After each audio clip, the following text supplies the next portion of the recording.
Okay. What's good? Welcome back to the Pop-Off Podcast, a conversation show about the Eastern Conference of the NBA and the over-unders of the win totals of the teams, the 15 organizations that make up that conference. I am Ralph Compiano. I'm joined by my co-host today and the co-host that has my heart forever and always, Jack Martin, a.k.a. The Martian, who is the new author of a new newsletter on Substack. You can read it at jackmartian.substack.com. We also have the link in our bio on Instagram if you want to go there and subscribe.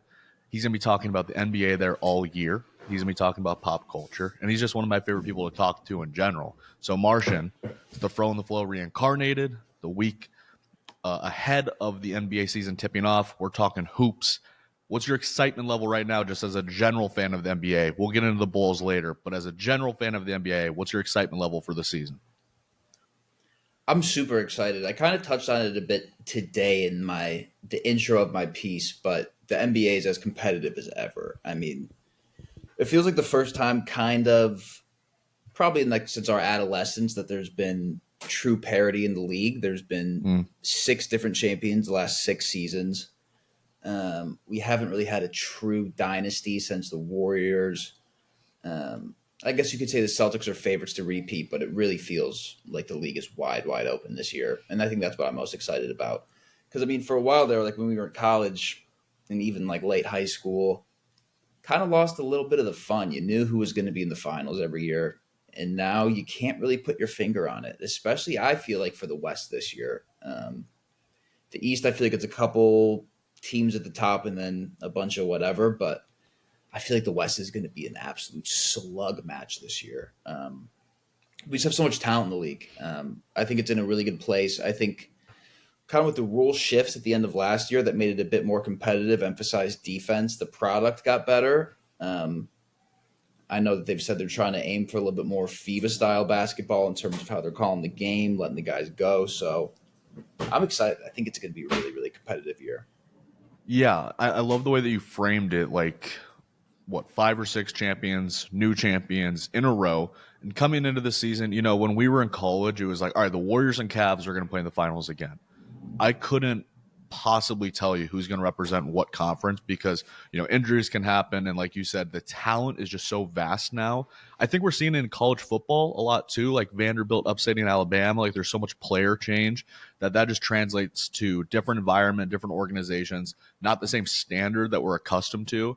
But now we're adopting this new standard where, you mentioned the rule changes. That's going to benefit some teams like the Timberwolves a ton because of their physicality.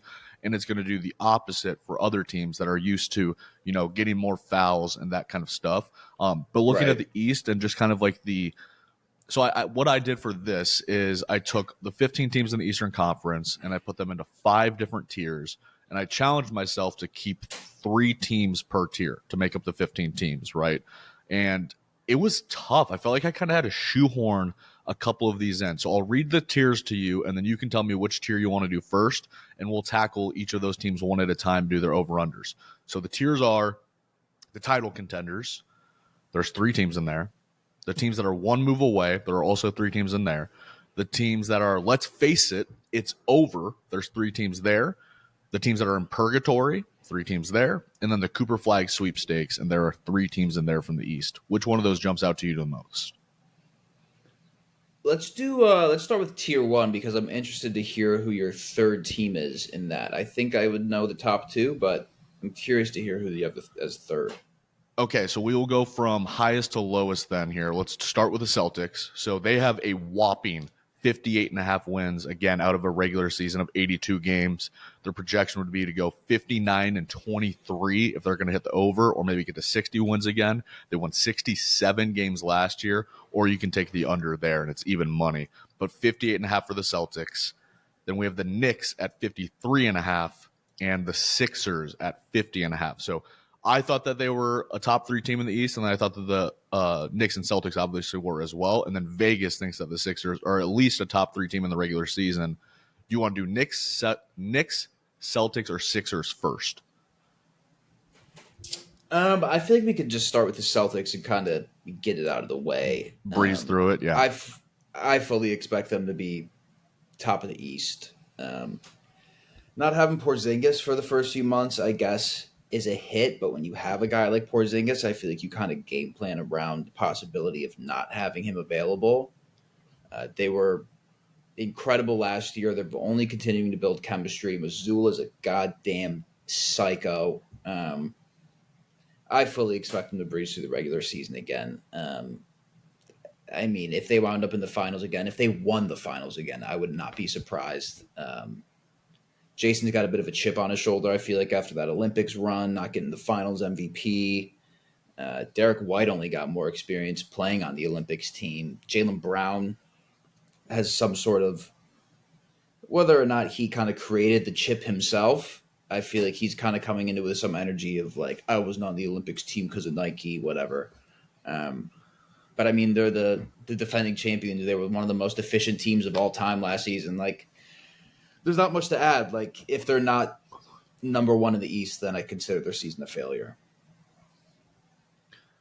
They had the least amount of roster turnover out of any team in the NBA. They had the least amount of offseason transactions. The only people that they lost were Svi Mykhailiuk, the like Turkish small forward shooter that played at Kansas, Right. and O'Shea Brissett. And then they brought in Baylor Shireman, the kid from Creighton, lefty. Love his game. He'll be a rookie. And then they brought on Ron Harper Jr., Anton Watson. Other than that, everybody's coming back. Missoula stays. Brad Stevens is still your GM. And then, like you said, Kristaps is going to be missing for a little bit. So the over-under at 58.5, that's the highest in the league. There's only one team that's even close to that, and that's the Thunder. I think because the league is going to be so competitive this year and they're really going to have a target on their back, it's not like they haven't had a target on their back in years past, but now it's different. Now that you've won a title, every team is going to give you their best every night. I think that 58 might be tough to, or 59 rather, might be tough to get to when you're relying more on Cornette and Horford in the front court and not having that Right. Kristaps X factor who's the big difference maker. So I'm actually going to go under here. Are you going over or under 58.5 for Boston? What were they at last year? Like 61? I'm going to 67 and 15 last year in the regular season. I'm going to go with a slight under. Yeah. It's just a really I'd high agree with you number, on and it's that. really hard to win 60 games in back-to-back seasons, and that's what they're expected It's to do. tricky. At the same time, like, I don't think they're going to take the regular season quite as seriously as they did last year. Not to say that Jaylen Brown and Jason Tatum won't try to make All-NBA first team, but they know where their bread is going to be buttered, and that's April, that's May, and that's June. That's what their sights are going to be set on. So we might see more Peyton Pritchard this year. I mean, you saw the Jaylen Brown comment where he was talking to an interviewer, and he's like, when we're playing against Detroit, no shot at Detroit, but like we might let Sam Hauser and Peyton Pritchard, go get 30. We're going to play through them. I think teams pay attention to that stuff, and Detroit's going to give them like their best matchups. Yeah, and I think too, like, just with the prevalence of injuries in the league and the amount of games that they've played over the last couple of years, because I mean, they made that other finals run. Like, they've played a lot of games in the last few seasons, and we've seen kind of how that can play out over a period of time. So I could see them kind of taking, I guess, some of those lesser matchups a bit easier, maybe 28 minutes a game for Tatum in those. Like, I could see him playing it safe and just being fully healthy for that playoff run, because as we saw last season, the East was decimated by the time the playoffs started. So, All right, let's look at the Knicks then. So they have the second highest win total in the East, 53.5. Obviously just made the acquisition to go get Towns from the Timberwolves. Big Kitty. They're calling him Bodega Cat. That's the nickname that's sticking out. So quite a bit of turnover, actually. They go get Tyler Kolek from Marquette. They got Mikal Bridges in the offseason. And then they also bring in the lauded campaign. Kevin McCullough Jr. is a decent rookie that I like. But then they lose, obviously, DiVincenzo, Julius Randle, Hartenstein, and I guess you can count Bojan Bogdanovic, even though he was barely an asset for them last year because he got hurt like almost when he got traded to them. 53.5. I'm going to say over here. And I am think too. The big thing for me is that Brunson was obviously tremendous in the regular season last year, but he took another step up in the playoffs where we were talking about it in the group chat earlier. I would look at his player props ahead of the game and be like, I want to put money on Jalen Brunson to go for 35 plus points tonight because I think he's going to score more than 35 points. And the odds would be like minus 350. Like they were like expecting him to go for 40 every single night against the Sixers and the Pacers, etc. And now I just think that they have, two of the best wing defenders in the league in Bridges and Anunoby. Bridges plays like 85 regular season games a year. Like he's constantly available. Right. If he gets traded, he's going to play additionally. You didn't have Julius for a good chunk of last season. So, Josh Hart is used to playing 43 minutes a game.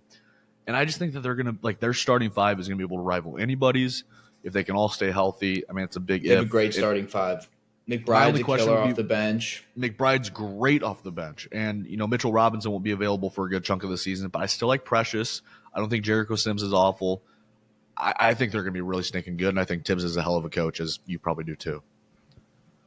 Yeah, I mean, I've always held Tibbs in a very high regard. Just going back, 15 years ago when he was the coach of the Bulls. The Knicks, it's not real life, but they've become my favorite 2K team to use on Play Now Online. Strictly for that starting lineup. I don't think.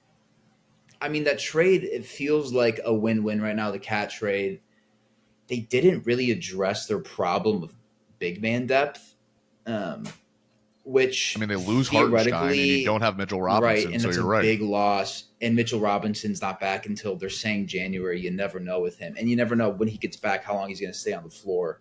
Yep. But when you look at the big guys in the East and who you really kind of have to game plan around come playoffs, Giannis hasn't been healthy in the playoffs the last few years. Embiid hasn't been healthy the past few years.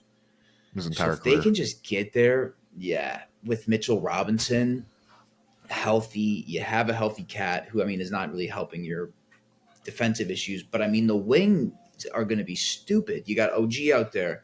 McCall's unreal. And he can score, too. And, these guys can kind of step up when needed to provide offense if, Jalen goes down or Cat goes down. And I think there will be a couple growing pains to start the season, but have you seen the Mikal Bridges jump shot adjustment? Like the way that he changed his form?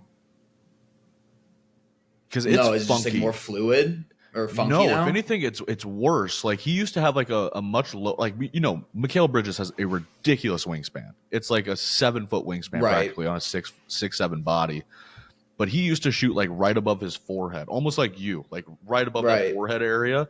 Now his release point is like literally like, I don't know, like a foot and a half above his forehead. Like he's bringing his arms, he's practically getting them straight above his head and then flinging it at the rim. And they were playing the Timberwolves the other night in a preseason game. And Anthony Edwards is, on the free throw line as Bridges is shooting his free throws. And he makes a comment like out loud that the basket's microphone caught. And he's like, this motherfucker changed his whole shot. And I'm a coach. I love coaching basketball. I try to help my players out with their shooting form. Sometimes it's a little bit too far. If it's not broke, don't fix it. Like this was a 40% 3-point shooter a few years ago in Phoenix. And, was asked to have a much bigger role in Brooklyn as a scorer and less as a spot-up shooter. And now he's going to be more resorted to that shooting role. And the jump shot, it just looks off. I'll send you the video of it. I'll post this too. It's fancy. Like I don't know what they're doing with him. So that concerns me. And then the Josh Hart jump shot obviously comes and goes. But to your point about frontman or their front court depth, they're going to have to ask Josh Hart to play like the small ball 5 sometimes. And that's just going to be a little too small because he's like Miles 6'4". Turner's a He's guy like that 6'5". killed them last year. Like it wasn't even Embiid and Giannis. It was like, oh, Miles Turner is giving you guys buckets when Hartenstein and Robinson aren't available.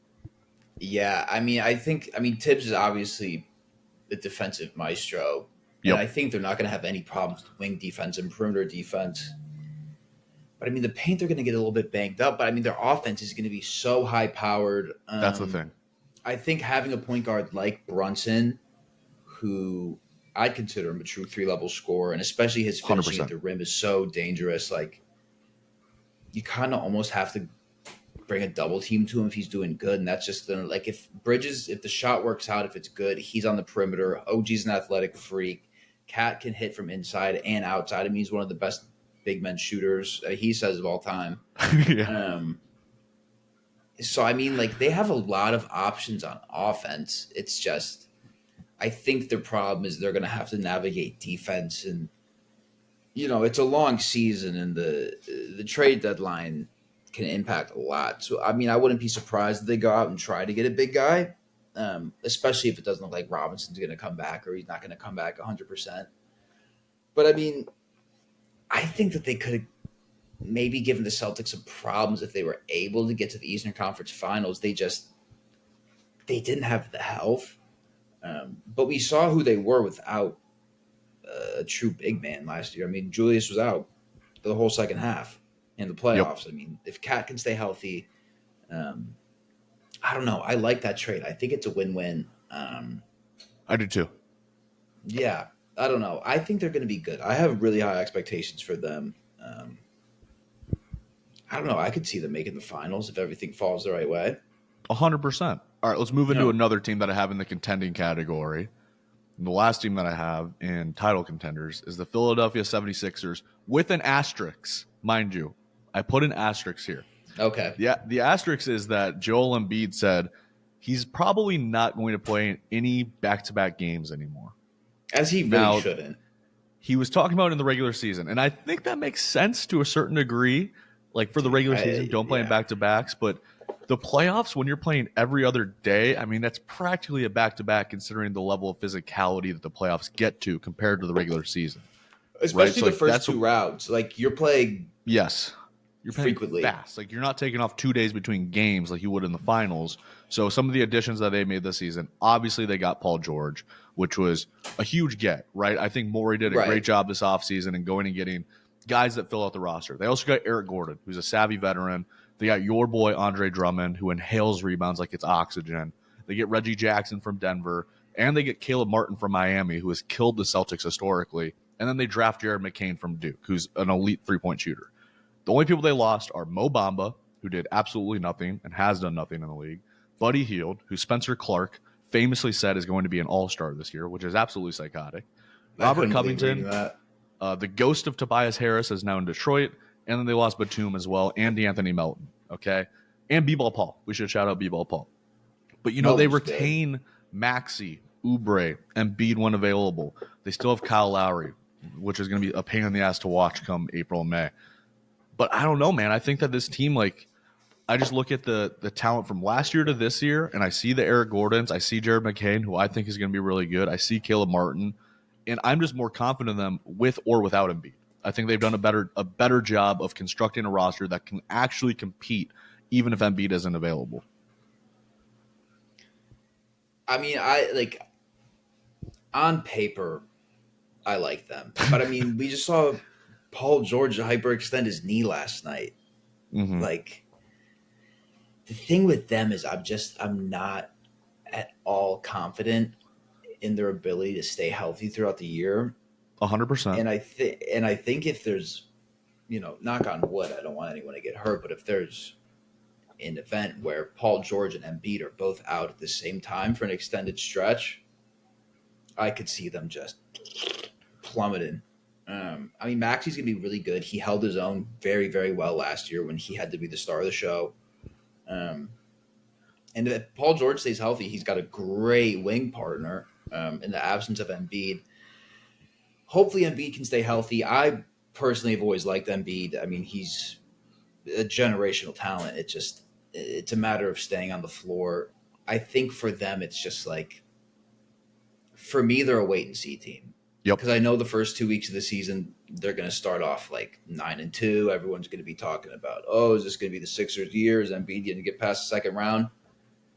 Let's circle back in February and see where they're at and see how banged up they are. Just because, Eric Gordon's a great shooter. He's been around our whole lives. Yeah, that's also a problem. He's been around our whole fucking lives. He's always been in the NBA since I've been a fan. He's getting older. Kyle Lowry, we don't have to talk about Kyle Lowry. Don't do it. The only thing we talk about Kyle Lowry is his butt. But to your Embiid point, Caleb Martin's he's a Celtic killer, but he's not beating the Celtics. Is he a Pacers killer? That's the question. So the thing with Embiid is, all right, I tasked everybody we're doing our top 30 NBA players list, right? The best players in the NBA. Yeah, I gotta do that. And when I tasked everybody with it, I asked them to think about it in this way. Who do you most want on your team from the night that the NBA tips off, October 22nd, to the very last game in June when somebody hoists the Larry O'Brien trophy, right? So you have to take injuries into consideration. Availability is the best ability. So Right. naturally, I actually put Embiid at 16th on my list, which is wildly low because he's one of the 3 or 4 That's best basketball players in the crazy. world. All right. When available and on the court, he's one of the 3 or 4 best basketball players in the world. But the reality is he's never available come April, May, and June when it's most important. Okay. He might be No, yeah, and available he to just go for he 65 or 70 points against Wembanyama, but he's not going to be available to go for 40 against the Knicks when you need him most. And he did that, I yeah. guess, but maybe not the Knicks as an example, but the Pacers. Like, he hasn't been to a conference finals yet. Not a finals, a conference finals. That's ridiculous. Yeah. I can't, in good faith, put him in my top 5 because he's just not available. No, that's fair. And I mean, he essentially just ruled himself out for what, 25 games? Like, At least. at least. And I mean, like, how fucking old is he now? Like, he's got He's it. I think he's 31 years old. He's 30. He'll turn 31 in March. That's crazy. Because he missed 2 years of his fucking career at the start. Yep. Yeah, man, they're very much wait and see for me. I could see them being a top 3 team in the East. I could see them finishing 7th if things fall the wrong way. Like, yeah, I'm gonna take what's their line? Their line is 50.5. I'm going to take the over. Maybe it's just because I'm a huge believer in Maxey. But I think that, the East is so weak. They're going to be able to feed on all of the teams that I have in the Cooper Flag sweepstakes and purgatory. So I think that's Yeah, probably what, I'm 15, gonna 16 take. wins right there. I'll play devil's advocate. I'll take a slight under on Yeah, them. we have to disagree on some of these. It'd be boring if we had all the same ones. Yeah, All right. I don't feel super confident in their sporting cast. All right, let me So hear this next tier. this next tier is one move away. We're going to do it one team at a time because I have a big reveal, I think, because I'm much lower Okay. on one team than Vegas is. One move away. Let's start with the Pacers here. All right. The Pacers are at over under 47.5 wins. They just went to the conference finals last year and lost to Boston. And was it 4 or 5 games? I think it was 5 games. I think they ended up stealing one. Maybe they got swept. I can't remember. Nevertheless, I can't 47.5. Not a whole lot of roster movement for the Pacers. I mean, they bring in, Johnny A lot of Furphy, the rookie from continuity. Kansas. I didn't know they got Wiseman from Detroit. I guess that's exciting. I And then didn't they know that bring until in this morning. one of my favorite rookies, Tristan Newton from the UConn team. He was their black dreadlocked guard. I think he wore number 2 there. Just one of my favorite rookies coming into the league. And then they lost Doug McDermott, Jalen Smith to your Bulls, and Isaiah Wong.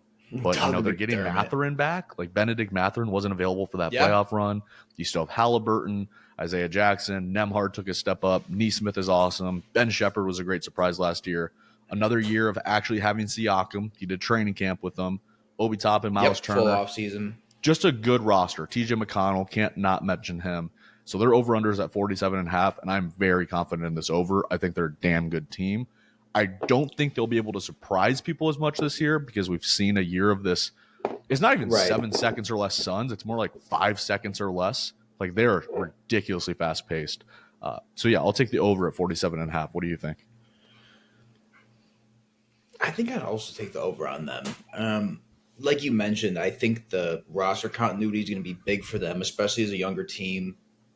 They got to go on a deeper than expected playoff run together. Having Siakam there, who's won a championship, who understands what it's like to make a deep playoff run, and being with them throughout the entire offseason, getting that Yep. training camp in, I think that's going to be huge. I don't know. They're dogs, man. I mean, I've always kind of hated on them just because of one dude at work. As a Pacers fan.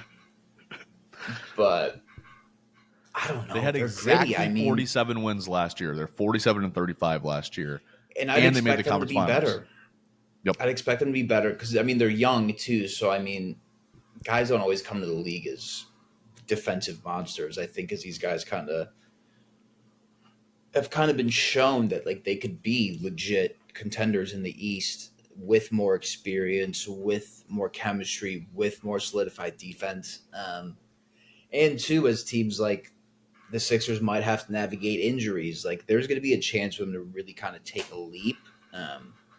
I feel like it wasn't really until the play-in tournament last year that they were starting to get a little bit more attention. And of course, as they make the Eastern Conference Finals, there's more eyes on them than there's been since the Paul George Heat battles. So yeah, I think I like them. Halliburton, no year with him. I think having some playoff experience under his feet is going to be good for him.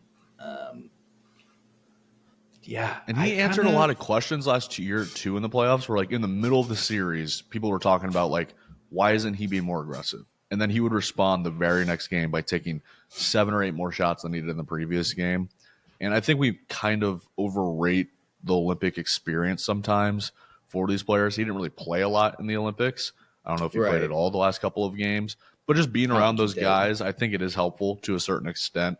But again, like the Siakam thing, I Mm-hmm. think is huge. They're gonna be really fun to watch. If I was to have a fun rankings, like they would be at the top of my, league They'll be a pass league watch pass list. team for sure. Yep. Absolutely. So I like them. All right, the next team we have here. So we're both going over on 47.5 of the Pacers. One move away, we have the Orlando Magic, who are also at 47.5 wins. They also went 47-35 last year. I They lose in the highlighted first them in round of the my. playoffs to the Cavs. You did. You highlighted my boy Paolo quite a bit, and you highlighted them as a team to kind of look out for as they break out. They had one of my favorite offseason acquisitions. A lot of rumors about, maybe they'll get Klay Thompson, maybe they'll get Paul George. They didn't get either of those players. Instead, they went out and got a cheap version of those guys, maybe a cheap version of Klay, and Contavious Caldwell Pope from the Nuggets, who I think is one of the unsung heroes of the last 5 years. 2 championship 100%. rosters, brings a great pedigree, excellent defender, excellent spot up shooter, good shooter off of the catch and the move, which is desperately what they needed. And then, you're retaining the same guys that are taking another leap. You have Paolo and Franz, who you want to build around. Isaac will hopefully be more available if he's not on his Fox News stint. Suggs took a big step up last year as his hairline started to recede more and more. Cole Anthony, Anthony Black, our boy Wendell Carter Jr.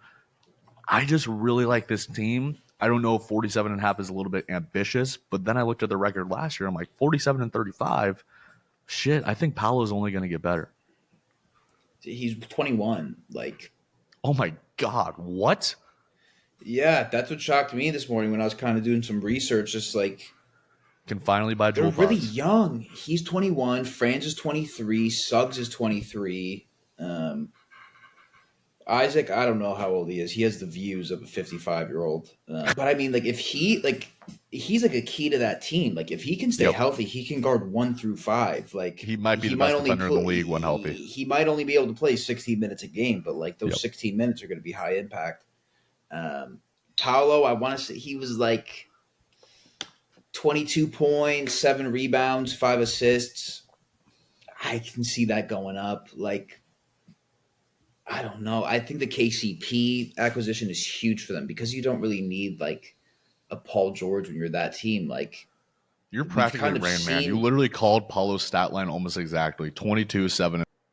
That's insane. I was You did reading just this write the morning. article earlier. So, yeah, pretty good. But like, I feel like now we've kind of seen the benefits of kind of gathering young pieces, building them up, let them gain chemistry, and then kind of add certain veterans that you need to plug in at the skills that they maybe don't possess or to add the depth. And a guy like KCP is perfect for them. I mean, Ingles was their kind of 3-point guy last year, and I mean, he's all respect to Ingles, but he's moving like me out there nowadays. Like, Yeah. That might be your player I, comp. 25, 26-year-old Martian. You might be I 36-year-old Joe might be Ingles. Ingles. Although I was kind of moving down the court last week, can't lie. But I don't know, man. I just think like they've been together now for what? This will be their 3rd season together, kind of as a young core. They just locked up Wendell. Um, I think they could surprise people. I mean, there might be kind of those growing pains still as they're trying to navigate, like trying to be a top team in the East and maybe not necessarily having these expectations on their shoulders because I still don't think there's any true eyes on Orlando. I feel like if you're kind of a sicko like us, like you kind of know, but like they're not getting any national attention. And I think that might play to their benefit because I don't think they're going to get any coverage. Like, I doubt they have many national games. Like, Paolo's not really a household name yet, but but I think he will be. Like, I think it's on the cusp, and I think they're going to be able to kind of navigate trying to become a top team in the East, kind of under the radar and get overshadowed by maybe potential drama in Milwaukee or the Knicks trying to figure it out. Like, there's going to be like really no eyes on them, at least for the first 20, 25 games of the year. They're trying to get established. Like, I don't know, as they continue to improve, if Franz can get a more consistent three ball, if Suggs, I mean, Suggs already has the defense down. And as you get older, more, accustomed to the speed of the NBA and the flow of it, you're only going to become a better defender, especially if that's your kind of fourth hay. Yep. I mean, Suggs has the ability to be their Drew Holiday. Like, he's an elite perimeter defender. And if he can do that, perfect. You got your point guard for the next 6 years. But defense wasn't their issue last year. Like, they were their offense that stinks. Cavs series was so ugly. The only person that could score for the Cavs was Donovan Mitchell because he could score on anybody. But that's going to happen in the NBA. Like, you're going to give up those buckets to the elite scorers. But if you can shut down the Garlands and the Mobleys, then you're looking good. Yep. That's if they would have ran into the Celtics last year in the playoffs, just imagine if they win that series against Cleveland. I think Boston would have rather played Cleveland than they would have rather played Orlando, because Orlando would have beat the shit out of them. Boston would have won the series, but they would have come out of that with bumps and bruises that they just didn't get from Cleveland. Yeah, I got to see them in a playing game last year, and one of the things that really just stands out is their sheer size. Like, huge. Because, I mean, you're not playing Paolo as a center, but he's the size. He's their point center forward now. He's 6'10". Yep. He's a big dude, and they're all just kind of, and if they're not like, they're just long too. Like, Franz is long. Like, I don't want to be like sacrilegious. I think they're going to be but sneaky good. Paulo's like a blend of like Melo and Giannis. Like, he's shockingly big because it's not just the height; it's actually like the size. He's got some serious girth to him, and then he's got this great mid-range game. And he's only going to improve as a shooter. Like, he's going to be able to stretch out to three. Last year, he's going to get better three, as a shooter.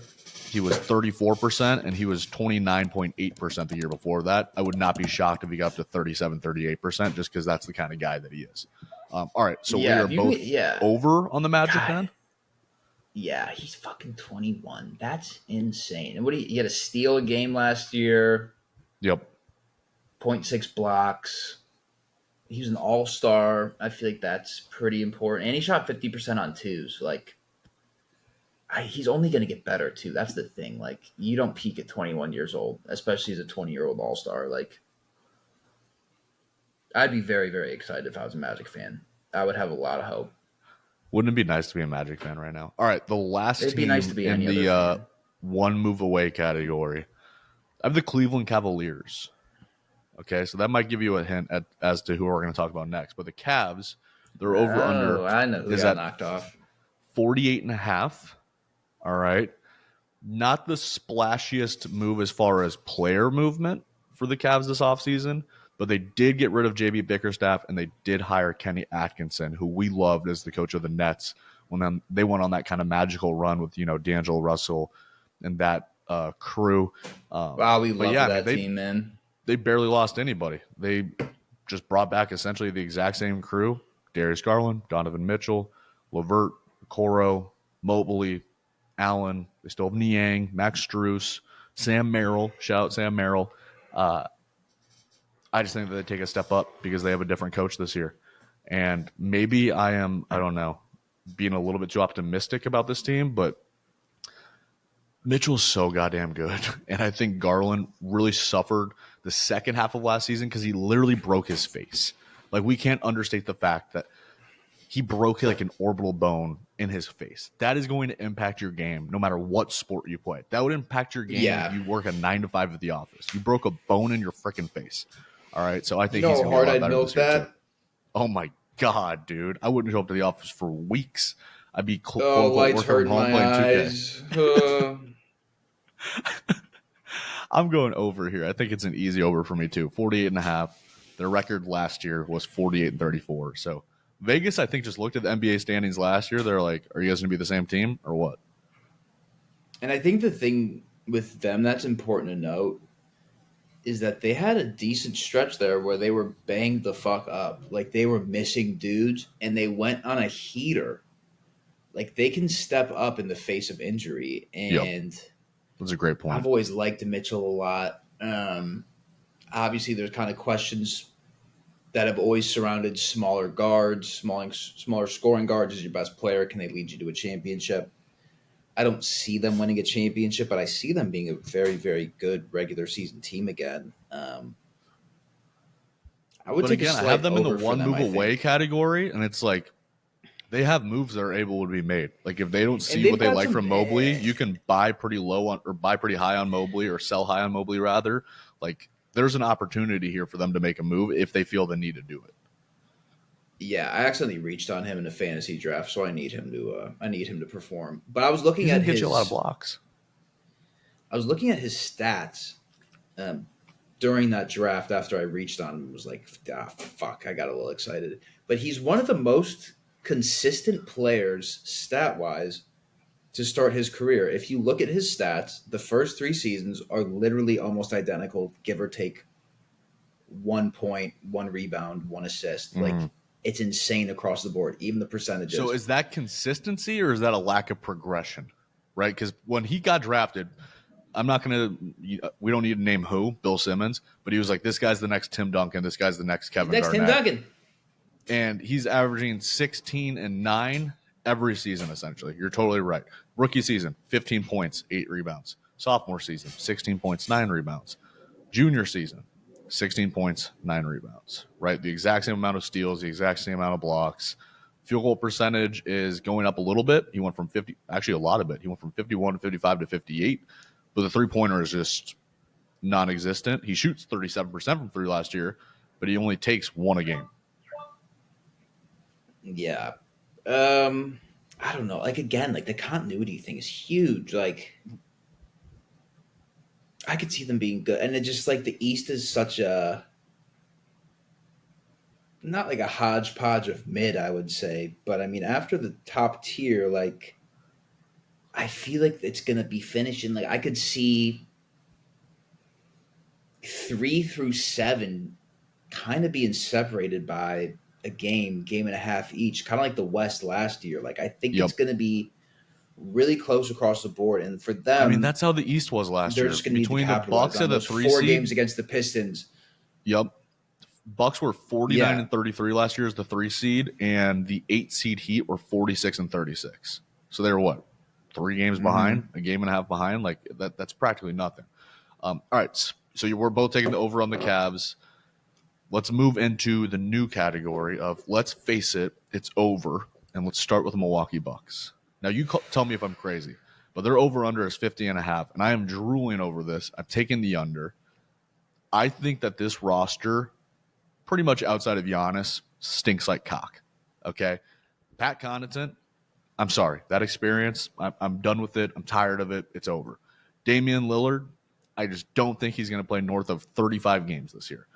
Brooke Lopez, it was really nice having you around. You're a great personality. You love Disneyland. You blocked some shots. You made some He's threes. the Nets all-time leading scorer. He hasn't been on the Nets in so long, dude. Like it's Cam Thomas is crazy. coming for that record. We'll talk about him later, but shit.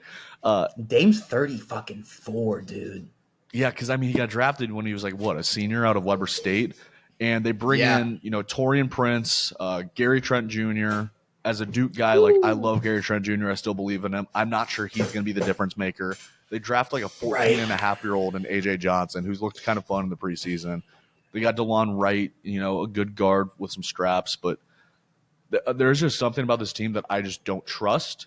I do I agree think with Doc you. is a good coach, but I think that Giannis can single handedly win you 35 games. The problem is, I think he's going to have to single handedly win you way too many games because I just don't think the rest of this roster is that good.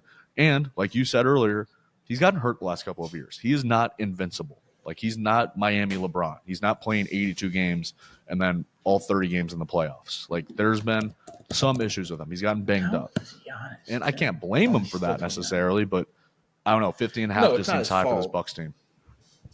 I would agree. I put their section on the cutting room floor today. Um, but I was trying to I was trying to like hypothesize what I think is going to happen with them, and I think I'm also going to take the under. I do not think that 50 and 32 is going to be achievable for them. I don't think that the Dame and Giannis thing is going to work out. I think that they fucked up, I would say, making that trade. I think that we saw how impactful Drew Holiday is. No shit. Yeah, like they're built around their defense. They've always just like they were a great defensive team, and you can't swap out the fucking best defending guard in the league For the worst. 34-year-old Dame. Like, Yeah. And I it's like think Chris that this could Middleton, be the year. his knees are made of chicken tenders now. Nah, he's got no knees left, and that's a big thing too. Where it's like when you think of the Bucks, you're trying to think of their top guys. Like Middleton popped into mind, and he's great. He's always great in the playoffs. He's great for a few clutch moments. Maybe he'll drop a 40-point game here and there, but like we're in 2024. Like Yeah, dog. he's not this number 2 anymore. Like I don't even know if he's a number 4. Like it's just like God. So he averaged just 17, based on 5, and 4 last year. I think he can be a number 4. I think he'd be Clay for the Mavericks, but they're asking him to be their number 3. And like a really solid number 3 because the rest of your roster stinks. 23, 15 a game. Last year, 55 games, 27 minutes. Like you need your third best player to be available and on the floor. Like you need him at like 33, 34 minutes a night. I think. And we should mention 49 wins last year. They went 49 and 33 last year. We're expecting them to do better than they did last year. I mean, they had a hot start. No, who's their coach? Was it Adrian Griffin? Right? He was Adrian their Griffin. coach for the first half of the year. They started out great. Guy. They make the coaching change, and Doc just it all goes down the shitter. Poor guy. All he wanted for the last decade is to be a head coach. He was always in the fucking conversation. Yep. And they're the number 1 team in the East, and they just say, "See you later, man." I think. I mean, Giannis he's been loyal to the Bucks. He's made Milwaukee this not really a basketball city because tickets are still $15 on any given It's night. Green Bay. It'll always be a football town. And he's always kind of been publicly wishy-washy with just his like. It's gotten worse over the last couple of years. We'll see what happens. I need to make a move. I think that this might be the year where it becomes real, where he's not threatening them anymore to like make moves and kind of make things happen. I think this could be the year where he maybe tries to actually force himself out. I don't know if it will happen during the season just because he's kind of a competitive guy. He's made it to the championship. I do think he really cares about championships, not so much as the commercials and whatnot, because he gets that no matter what. I mean, his last name's Antetokounmpo. People are just like the Greek freak, like flocking over him. There's such an aura around him. But I think that this could be the year. Like, I really don't have faith in them because, I mean, we've already talked a lot about continuity, but we're talking about teams that are kind of featuring cores that are average age 26, 27. Like, this is another year of some guys who have a lot of miles on them. Like, yes, Brook Lopez, like we've said, like all-time Nets leading scorer. He was on the New Jersey Nets. Like, well, let's frame it this way, because I think it's actually criminal what their general manager has done with this roster. Because if you just look at what the Sixers did this offseason and you look at what the Bucks did this offseason, they're both the same win total of 50.5. If you just swapped Giannis and Embiid, I think that the Sixers win total with Giannis would go up to like 58.5, that Celtics Thunder range. And then the Bucks win total will go down like 41.5. Like Morey, for all the shit that he gets, this roster that he's put around Embiid, like it's Embiid's fault if they don't win a championship. I'm not blaming Giannis if the Bucks don't win a championship with his roster. I kind of feel bad for him because it's like, I mean, he makes all of this money. I get that, but it's like they haven't done the right things to put the right pieces around him in order for him. Like, you know, 2020 is great. I'm glad they got, or 2021 is great. I'm glad they got the chip, but you can't fuck up his prime like this. Like he's what, 29, 30? Like he's 29. These are his prime years. He, I mean, he's a guy I'm always going to love. Like I was lucky enough to kind of get to watch a lot of his ascent live just because of the proximity of Milwaukee and how cheap the tickets were. And he's just kind of somebody that's always stood out to me as a true competitor, a guy with an absolute 100%. motor. I watched him play 48 minutes in game 6 of the He's a sicko. 17 first round of the playoffs against the Raptors. Like I haven't seen a playoff performance like that live. Like him, just the motor's insane. It's just like it feels like they're selling. I don't know what they're trying to sell. Like, hey, most of this team won a championship 3 years ago. Yeah, But right. it's also like that was 3 years ago. Like you got to retool You know, like the a little posters bit. outside of the arena where you have, Giannis up there. It's a big banner. It's hanging outside of the arena. You think they still have Middleton and Brook Lopez up there, like on those banners? Or is it just Damon Giannis and then maybe AJ Johnson and Gary Trent Jr.?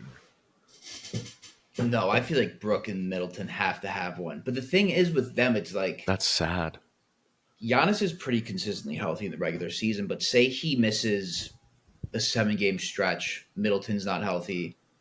You have Dame, but then who else you Oh, got? I God. mean, Bobby Portis can get you 15 off the bench, but like, love I mean, Bobby this might be the Portis. worst I roster don't in the want league without Giannis. I don't want Bobby Portis as my number 2 offensive option. Like, I think that they're going to struggle a lot. I don't know what they're doing, and like, I get that Giannis wanted to apply the pressure,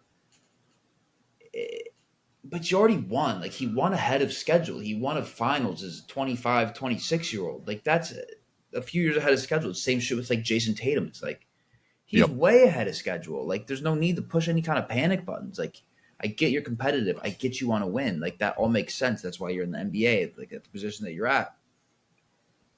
But you got to have some patience. You got to construct a roster that can go 1 through 9 from October to June, and they just do not have that. And I think I'm going to take the under. I don't think that they'll miss the playoffs as long as Giannis is healthy. But I don't know. Dame's not getting any better. Like, I have them at the 7 seed is what I have them at. So we're under 50.5 on both of them. Let's go to the other teams here. And the let's face it's over tier. Let's do the Miami Heat first. it's over. So did you watch the Netflix show Starting Five, the NBA I watched the thing first few on episodes. Netflix? Okay, so what are your thoughts on Jimmy Butler after that? Because he considers dominoes to be a part of his training, and he's we have a historical relationship with Jimmy Butler. Another guy, like we're at the point in our lives as 26-year-old dudes, 25-year-old dudes, where we've seen a lot of these guys grow up in the league. We've been paying attention to it for a long time. We remember when Jimmy Butler Dude, was the I eighth remember man getting on the drafted. Bulls. Remember him getting drafted. Not even. Remember I him remember playing him at as Marquette. I Like he remember was him as the 12th man on the Bulls, and it was like, who's this young Jimmy Butler guy? Like, if he gets some Yep. more minutes, like he's a great defender. Like, I remember that rise, but like, yeah, we're not 11 anymore, man. He turns 30. He just turned 35. He has an insane amount of minutes on him lately when you factor in those finals runs. And they're kind of like another team where, like, the last few years, they've built up this reputation of all these undrafted and G League guys, and that's all well and good. And you've made 2 finals, but they didn't win the finals. And Jimmy's a guy who kind of gets banged up a little bit. He's got to shoulder a lot of the load. Tyler Hero hasn't been available. Bam is incredible, but like, you got to get some drafted guys in there. You got to get some guys with some sort of pedigree to build out the rest of your roster, and just can't rely on this Heat culture thing. And if you're going to do the Heat culture, at least make the jerseys not look like absolute shit. So 2 things can exist in my mind at once. One, their over-under is 43.5, and they won 46 games last year and 44 games the year before that. They kind of sleepwalk through the regular season a little bit. Like they do the light switch thing where like we can turn it on, we can turn it off. They didn't make a lot of roster adjustments. They're bringing back Bam, Tyler Hero, another year of Nikola Jovic in that system. Pele Larson is a rookie. I love the draft pick of Khalil Ware, the kid from Indiana. I think that he's just going to be essentially Derek Lively for them. Another year of Kevin Love, Terry Rozier, Duncan Robinson, Jaquez. So I think 43.5 is a little bit insulting, and I think Jimmy's going to be in a contract here. So I'll believe in them. I'll take them over. But again, I just don't think this team can compete for a championship. I just don't think it's realistic. And he wasn't available in the Boston series last year in the first round. And all the comments to the sideline reporters about, like, you just watch, my guys are going to win this series. And I think they got gentlemen swept. Like, at some point, you just got to show up and play, because sometimes his mouth is a little bit louder than his actions, especially as he's getting older. And with guys with that much pride, it's really difficult for them to take a back seat. I'm not saying Oh he should take a yeah, back seat because I'm not sure there's anybody on this team that's better than him. But like me and you have had this conversation 100 times. I think when is Bam just going to be this version of Bam forever, or is he ever going to be the guy that's like, all right, fuck it, I'm putting the team on my back. I'm going to get 26 and 13 every single night of the regular season. I don't think that's him. I think he's just 19 and 9 guy for his entire career. yeah. He needs to take that jump if they want to be truly competitive. Like even like the names you rattle off, like because when you get to the playoffs, defense becomes so important. And when you say names like Tyler Hero and Terry Rozier, if I'm an opposing offense, it doesn't necessarily strike any sort of fear into me. Like, No, sure, they can score, but we can just go down the floor and score on them. Like, I don't know. They don't strike me as a threat. I mean, we'll be 5 years removed from the bubble championship when they made that run when Jimmy was going crazy. And kind of the gap from age 30 of a player to age 35, like that can be pretty big. And I'm not saying that Jimmy's going to fall off, but sometimes you just like never know when that slip's coming. And like you said, he could be a prideful guy. If that slip in any way kind of starts to come, like, will he be able to truly recognize it and recognize that maybe he has to shift his game, become a different player? I don't think so. And we talk about like the contract year and stuff. Like even Pat Riley said some shit like, yeah, like you got to cool off, man. Like, I don't know if I'm giving you 5 years, 200 through your age 41 season. Like, no shit. like, yeah, like I think Jimmy Butler doesn't know he's 35. No, he has no idea. You can't tell him shit because he's stubborn, he's prideful, and that's good. That's what it takes to be, an elite player in this league. But like, I wish that would rub off on Bam a little bit. Like, can you go from 14 shots a game to the Embiid range of 20, 21, 22 shots a game? I'm not saying he has to get to that number, but it'd at least be nice for him to get to like 18, 19 shots per game. And then like the Tyler Hero point, I love that point because it's like he's a goober. All right, so I coach basketball, and when we were playing against another team, we matchup hunt to a certain degree, where we have a play called circle, where we like to isolate somebody in the post against somebody that we think is a goober that's not going to play any defense. If I was playing the Heat, I would do, LeBron did it, like in that finals matchup. He's like, we're going to try to do everything we can in our power in this 24-second shot clock violation to get Duncan Robinson or Tyler Hero switched on to me. And that hasn't changed in either of their careers. Like, they find the goobers every single time, and those two are the goobers. And Heat culture, no matter how impactful it is, can't hide goobers. No, I'm such a goober. You're not a goober. If my team was playing against you, I don't think a tier would come up to be like, goober alert, the kid with the flow. Like, you're not a goober. I'm not picking on you in one-on-one. Now, I might as long as call the for an tier's ISO not just to call to me prove my point. Yeah, no. I mean, they're just like, I don't know, man. Like, I don't hear their roster, see the rest of the East and the rest of the league and think, yeah, the Heat are going to cause some problems. Like, I don't know. They got to make a splash. Like, they're always in the talk for the guy that wants to get traded. Like, then fucking trade for him. Like, is Tyler Hero really that important to you? Like, is he really, like, do you really need him that bad? Whereas, like, you're going to be like, the guy like Dame Lillard or Drew Holiday is going to be traded. But, yeah, we don't want to give up this 20-point-a-game scorer who plays not a lick of defense. Sorry. Like, I don't think Dame would have solved their problems, but Drew would have been like, that would have been like the prototypical Miami Heat acquisition, at least in our minds. But like the Celtics, just a lot of talk. Like, the Celtics went out and got Kristaps. The Celtics went out and got Drew Holiday. They like came to the Heat's block and they're like, move over. Brad Stevens kicked Pat Riley in his geriatric balls, and he's like, watch this shit. I'm gonna go get the all-stars that are undervalued right now. That's a Heat move. With them, it kind of reminds me of something I said to a guy in the 2K rec the other day who was complaining about not getting the ball. Show me, don't tell me. If you're so good, show me. But stop telling me all this stuff. Go out there, win 50 games, and compete against the best teams. Like, I don't want to hear the talk. Maybe take the regular season seriously. Like, maybe don't sleepwalk, because maybe that's not a good equation. Position yourself to not play the Celtics in the first round. Like, playoff positioning is so important because you don't know what's going to happen down the road. Upsets happen, injuries happen. You can't forecast it. You have to just be ready to go out there and actually compete. And they've made it to the finals against all odds twice, but I don't think it's happening again. I just don't. Not with the way that they're currently constructed. They're going to have to go out and get another guy. They're going to have to deepen that bench or get some kind of defense. Like, you got scores, but like, are you going to match up against the Knicks team? Or are you going to match up against the Celtics or the Cavs? Like, I don't think so. Are you over or under on their 43.5? I'll go slight over. I really don't see them being a 500 team just because the bottom of this conference stinks. All right, the last team in let's face it, it's over category. This might be the most let's face it, it's over team I've ever seen. And they kind of acknowledge that a little bit this offseason in a way, but the Atlanta Hawks, their over-under is 36.5. They traded DeJounte Murray to the Pelicans for Dyson Daniels, Larry Nance Jr., and a bag of chips.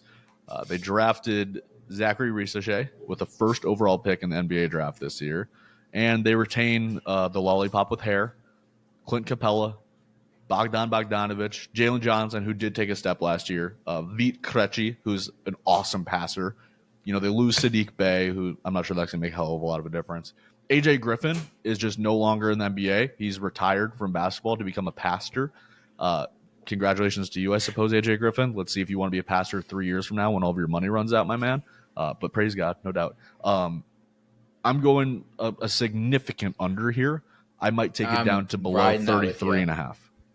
36.5 is a joke to me. Like, there's just no chance in hell they're going to win this many games after they lose DeJounte Murray, who was their second best player, and they won exactly 36 games last year. They are not going to be better than they were last year, and they still stunk last year.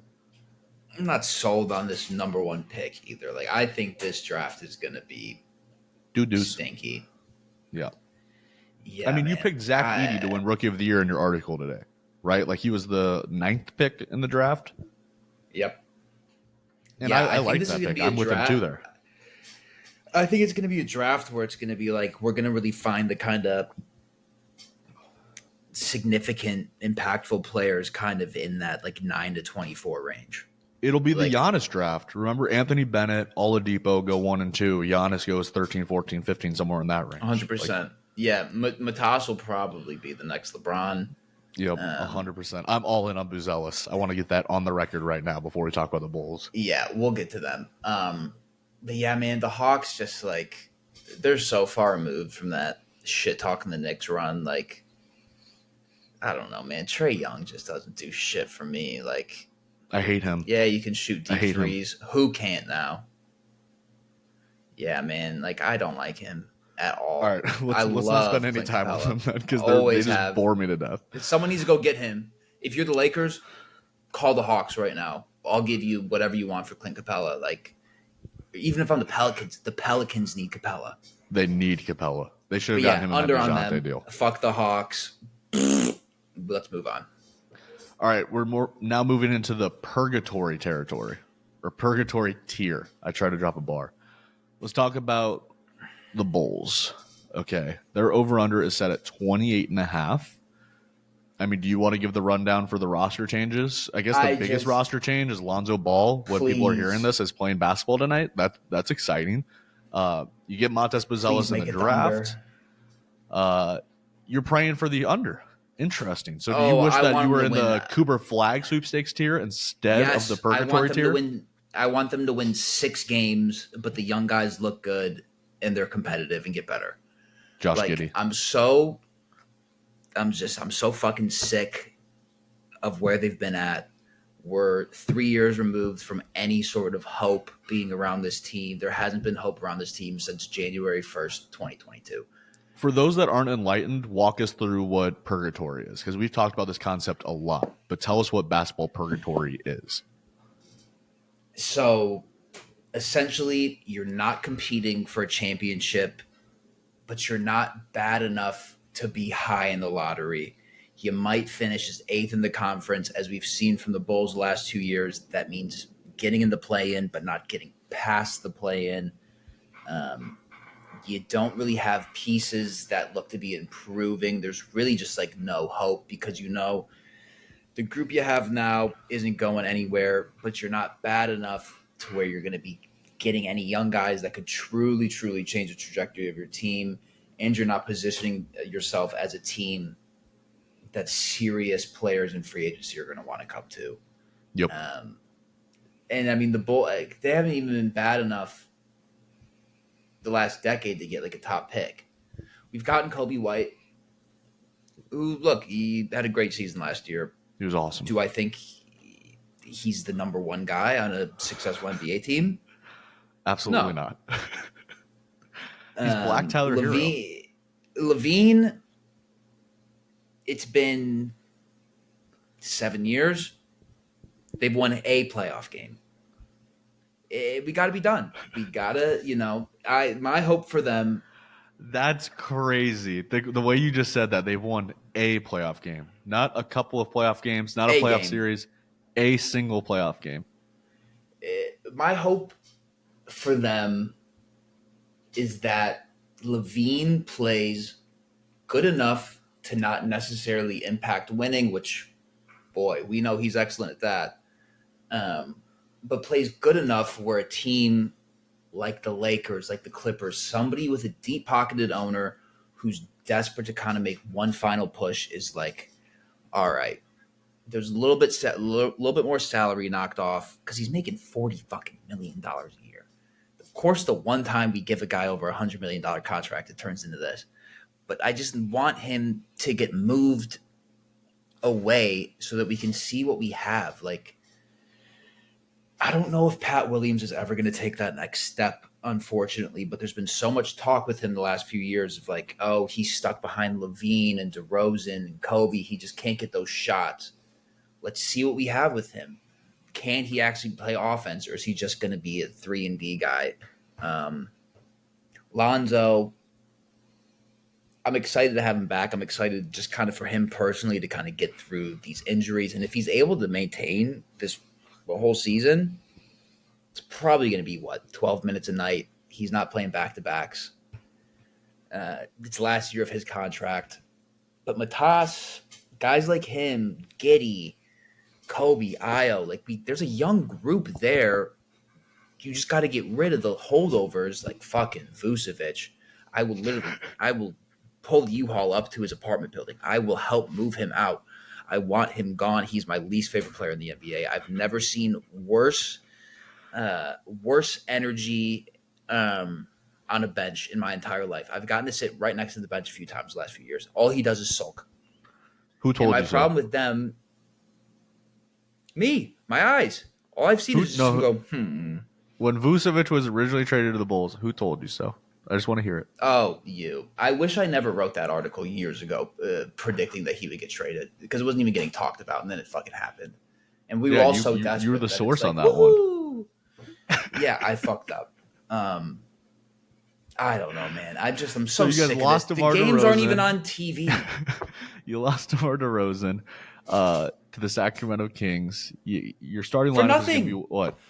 I think, all right, so just to be an optimist, I think you guys are going to suck, which is good, but I think you're going to be a fun suck because I think Giddey, that's what I hope. I want to be a fun suck. I think Giddey, speaking of fun sucks, is going to be pretty fun. Just as a passer, I think Bazelis is going to be fun. Lonzo's obviously such a gifted passer. Just like there could be a lineup if it's Kobe, Giddey, Lonzo, Bazelis, Julian Phillips looks good too. Patrick Williams, that could be a fun small ball five just to trot out there. And now are they going to win any games with that lineup? Absolutely not. But you're playing the Cooper Flag sweepstakes here. You're trying to get him or Ace Bailey, one of those guys. All right, so are you going under? I know you're praying for the under, but do you think they actually win more than 28.5 games? I'm going to go for the under and just hope that it sticks true because there's a part of me that's really scared that they're accidentally going to play too good. Or they won 39 games last year with DeMar DeRozan, and I think this year's starting 3-15. But yeah, man, I just so desperately want them to be in a position to isolate the young guys and truly start the rebuild because, I mean, trading Caruso for Giddey really just signified all right, shit hasn't working. We're 2 years behind the clock on this, but let's start getting the gears turning.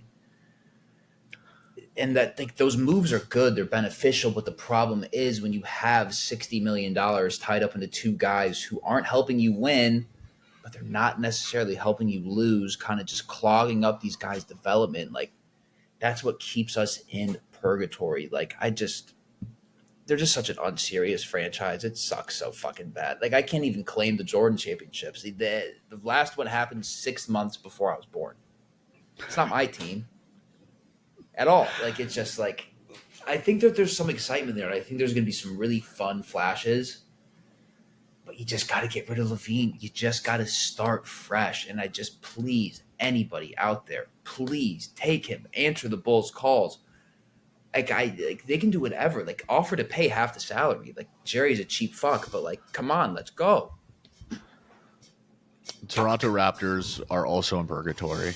Their over-under is 1 win above the Bulls. They're at 29.5. I kind of like their team. RJ Barrett, Scotty Barnes, Emmanuel Quickly, Pirtle. They drafted my boy Jamal Shed from Houston, who's just a dog. They also got Jacoby Walter from Baylor. So those are two guys that this should be Reesburg's favorite team. He loved both of them in college. They got Davion Mitchell from the Kings, another former Baylor guy.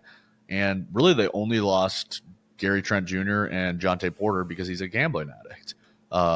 Still have Bruce Brown, still got Grady Dick. So kind of a fun team to a certain extent, but 29.5 is still relatively high for a team that won high. 25 games last year. And I like Quickly a lot. I think that he could be a really good guard in this league. You know, former teammate of Maxey's. I think he's actually just Tyrese Maxey, who I think is an absolute stud. So that's a good version of a point guard. That's a really good comparison. And I like Scotty too. I just want to see. It feels like he's one of those Bam guys that it's like, all right, is there anything more to this? He improved as a shooter last year, which is exciting, but we got to see some new shot creation talents because he has to be the face of their franchise. So that's a different level that he has to get to. With 29.5, I will take the under here. We can kind of race through this one. He just turned 23. A youngin. Last year he was at 28-6, 1.3 steals, 1.5 blocks, 54 from 2, 34 from 3 on 5 attempts a game. Scotty Bonds. I mean, I feel like he's got room to grow. They kind of, I mean, I think when you kind of have that sort of turnover that they did and acquire all these young pieces like they did kind of last year at the trade deadline, there's going to be growing pains. There's going to be some adjustment. I think that they have something to look forward to. RJ kind of feels like a player who, like we've already mentioned for a few other guys, they are what they are. Like, I don't really see him taking like a huge jump, but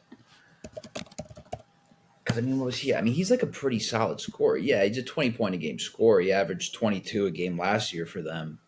Shot 40 from 3, 55-40. Like, I think that they're going to be a fun team. I think they can score some points. I don't think they can stop any points from being scored on them necessarily. Bruce Brown just feels like a prime trade candidate. Grady Dick, yeah, you know, we'll see. White boy from Kansas. I mean, they're well known for being stars in the NBA. Yeah, right. Embiid and who else? Yeah, I'd take that. I'd take the under for them. Yeah, there's not much to say about them other than we wish them well. We wish them well. All right, so we're both on the under with the Raptors at 29.5. I will just say this last thing about the Raptors. As a Cooper Flag guy, as a hashtag Duke in the NBA guy, I'd say they're one of the 3 or 4 teams that realistically have a shot at getting him that I'd like to see him end up at. I trust the Raptors ecosystem, and I think that might be fun if he lands there. Drake would be really annoying about it, but at the same time, I'm a fly. I have a feeling that he's not going to be very present at games this year. I think he's going to take a little. I think he's going to maybe take a season off. All right, the next team that is in purgatory, we have the Charlotte Hornets at 30.5. I'm just going to get this on the record. I think the Hornets are going to be kind of fun, and I know I sound like a psycho. Is different than good. Yes. I think Brandon Miller is a fucking baller. I really like Brandon Miller. He cooked the second half of last season. I think Mark Williams is an absolute stud. I wish they would have done something a little bit different with their draft pick. They ended up getting that Salon guy, who I'm not stoked about, but I don't know. Like, can we just please, for the love of God, just get a full season of LaMelo? Like, it doesn't have to be 82 games. Just give me 74, 73 games of LaMelo, because when he's available, he's so fun to watch. Like, he really is. That was going to be my thing with them. Dude, I think 30 and a LeVar half? truly fucked them. LeVar fucked them with those shoes. That's my theory. He forced these dog shit shoes on them. It fucked up their feet, ankles, and knees, and too young. And they're just, I mean, hope LaMelo still has a chance. But we just saw Lonzo lose 3 seasons of his career. LaMelo hasn't really been able to stay on the floor. I think LeVar fucked them. That being said, LaMelo is, I think he could be a special player. He's already been an all-star. He can score. He can assist. He just had a preseason game a couple nights ago where he had like 6 first-half threes. Like, he can be a really, really special offensive player. They have a new coach. This is fascinating, though. What was the Lonzo injury? Was it foot-related? Was it knee-related? What was it? It was knee-related. He hurt his knee, and he got surgery. Okay. But then the surgery didn't heal properly. It didn't take. Okay. So they had to go back in. And then because they had a big baller brand surgeon too. They had a BBB branded surgeon. Must have been. And then he had to get this essentially a cartilage replacement surgery. Oh, God. That I think only him and a player, a hockey player on the Colorado Avalanche, I think he's also trying to come back. And they're kind of like the first case studies for will this work? Because, I mean, we've seen, since we've become fans, the recovery times for ACLs and Achilles cut down. Because, all that when we were up. younger, when we were in middle school, guy popped his Achilles, tore his ACL, career ender. But now we've seen, like, KD, we watched that shit explode during the finals years ago, and he's still out here hooping. So that's a crazy Achilles explosion sound. But I asked because I didn't know that LaMelo, he's missed 106 games the last 2 seasons out of a potential 164 due to ankle injury. 164, yeah. It's been his ankles. Yep. So I think your theory might be proved correct. How good is the Puma basketball science department? Like, they don't got the Nike guys. Well, it's not a Puma issue. It's like these things are like foundational from like the moment you're like 14, 15, 16, 17 years old. Like it starts then. That's like when the ankles, That's my and that's my theory, and that's what I'm running with. They're another team too where it's like if they have LaMelo, we've seen them reach the play-in. Like we've seen like kind of what they can be on the cusp of doing, but it's like just another team where it's like I can't confidently say anything about them until we hit January. I just have to see if he's on the floor, because if he's not on the floor, I don't know, unless Brandon Miller becomes the next Kobe or something, like I just don't see them. Do you think the fact that Miles Bridges is retiring from music is going to help their win total at all? I don't know. He's such a fucking scumbag. He's the worst, dude. He's a terrible person. He's a piece of shit. He got like all of those. Don't like to come on pods and just say all this stuff about people, but I can say confidently with my whole nuts, he's a fucking piece of shit, dude. Did you see the on the radar freestyle that we posted?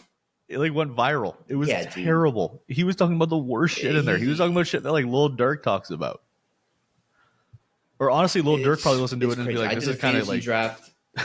Lil Durk's music sounds clean compared to it. I did a co-owned fantasy draft, and my only rules going into it: no one with the last name Ball, no Miles Bridges. Like, it's just like, I don't know, man. Like, sure, he's good, but like, I would like to see him have a huge drop off. I'd like to see him average 3 points a game on 17% shooting. Kind of like his game. Don't like him as a person. All right. So we're both what? I'm going to go under on 30 and a half. That seems a little bit ambitious. What are you thinking? I think I'm under there with you too.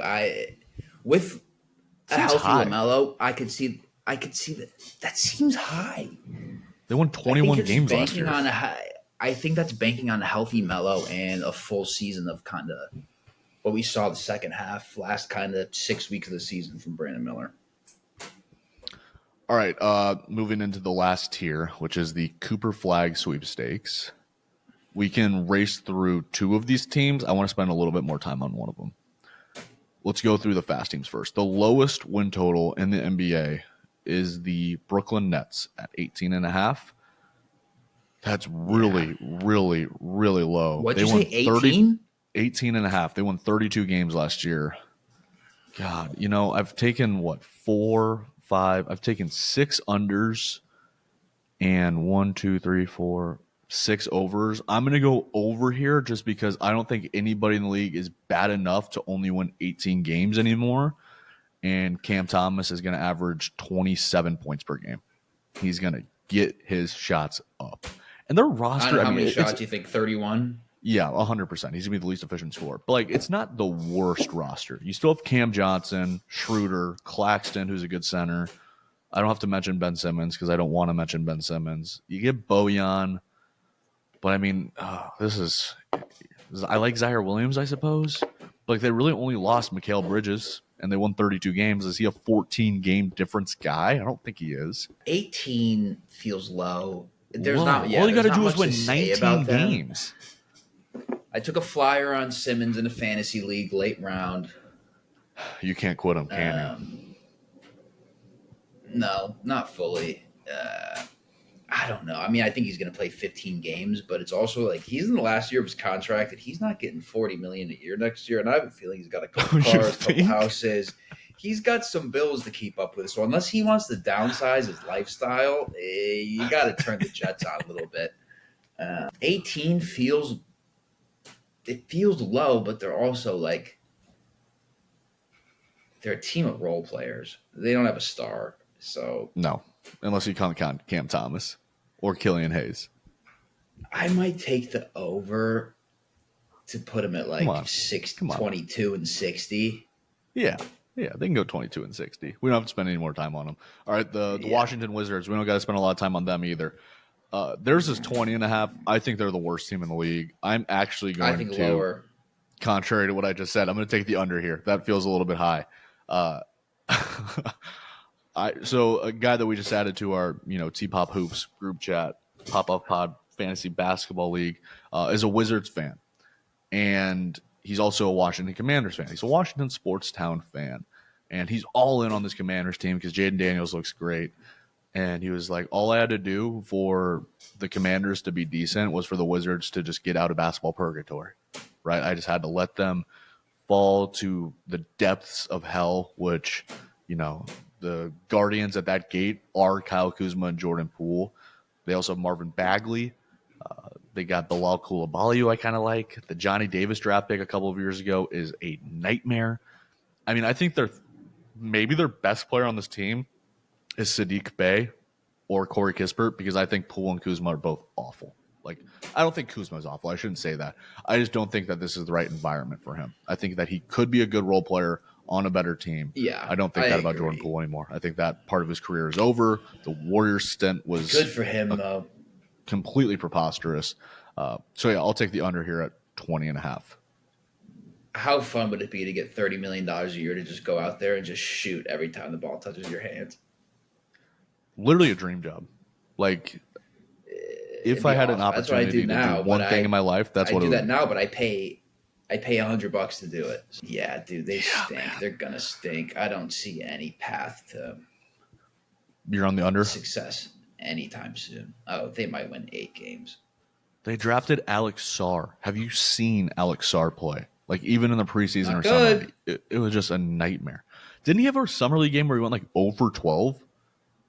Am I dreaming? 0 for 15, 0 for 16. Yeah. It was. He has the worst. I just saw something. Top 3 worst plus minuses of the preseason are him, however you pronounce the dude on the Hawks, first pick, Risa Shea. Bronny. Yeah, adds up. So the first and second pick are equivalent to the 56th pick. And then 55. Yeah. Not good. Not good. All right. The last team, and I actually saved this team for last because I am salivating over what you think about this team, is the Detroit Pistons. Their over-under is set at 25.5. Okay, so 5 games higher than the Wizards and 3 games lower than the Bulls. How many did they win last year? This is the year. All right, they won 14 games last year. They went 14-68 last year. They had like the famous like 28 game losing streak or whatever it was, and then they finally beat the Wizards. They just on top of that 14-68, out of the 40 home games that they had, they went 7-33. And for some reason, they had one more away game than they did home games. They went 7-35 in their away games. They were 2-8 in their I was last telling 10. my cousin's boyfriend over the weekend who lives in Michigan. I was like, dude, you should go to some Pistons games. This year's they're probably year. $3, and I think they're going to be better. I mean, Bickerstaff is their new coach. Last year, he goes from Cleveland. It's tough to be worse than last year. No more hoodies at practice. Ooh, I love that. No more hoodies at practice. I might do that. Practice how you play. He said no jewelry, I like that a lot. No hoodies. We're going old school. And that's something they need. I mean, I feel like we could have coached the Pistons the last few years. I mean, with what they've been putting out. I mean, they got some professionals in the room. Too. If he can stay healthy, I'm so high on Jalen Duren. Oh, this is the year, Martin. This is the year. Cade Cunningham, he's going to break out this year. I'm high on Duren. I like Asar Thompson. And they might not be good players on championship contending teams, but if you have the opportunity to add vets like Malik Beasley, Tim Hardaway Jr., and Tobias Harris, and you can just bring them in and they can just kind of improve your culture a little bit. I don't think Tobias Harris is going to be good, but I think he's going to be good for the actual culture. And I like the draft pick in Ron Holland. This was a guy that was like a top 3 recruit coming out of high school, held like in a really high regard. And those guys, the Derek Lively's, they slip down the draft board a little bit and they perform. Like he's a great athlete. I think that they have the opportunity to have a really good defensive lineup between Holland, Asar, Cade, Jaden Ivey, and Duren. I kind of fuck with that lineup like really hard. I think they're going to be a really fun League Pass team. I'm going to watch a lot of Pistons games this year, and people are going to check in on me and be like, are you okay? You're talking about and watching the Pistons way too much. If Jalen Duren's healthy, I got to watch him.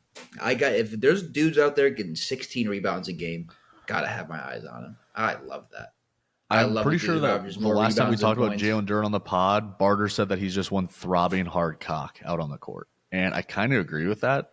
Like he's just always bouncing up and down, really vascular. I mean, I love me some Duren. I would like to see Cooper Flagg on this team as well. I think that he would be fun in Detroit. Yeah. I mean, what's the one stat with them? They haven't won a playoff game since the Instagram launched.